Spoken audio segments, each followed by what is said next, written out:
Wer hat's getan von Lina Sommer? Die Bauern in einem kleinen Dorf, die Kipp zusammenstecken. Der Lehrer hat Geburtstag demnächst. So sind sie voller Schrecken.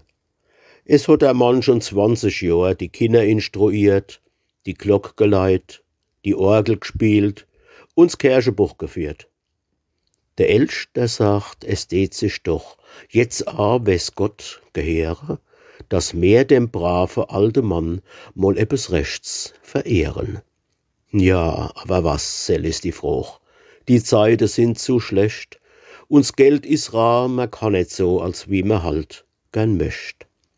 Der Bäuermeister sagt, ich hab's, es wird am besten sein, man schenkt dem vielgeplagten Mann einmal fest'sche Weih.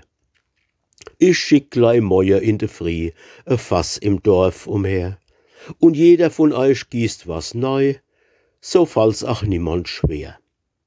Gesagt, getan, am nächsten Tag geht's Fass von Haus zu Haus, und jeder macht ein piffisch Gesicht und bringt a Kann voll raus. Der Bäuermeister lacht vergnügt, der Elch streibt sich die Händ, der Lehrer freut sich's allermeist und dankt für sein Präsent. Er zappt auch gleich ein Gläsel voll, doch schied er's wieder aus. Pfui Teufel, sagt er, gucke nur her, es läuft nix wie Wasser raus.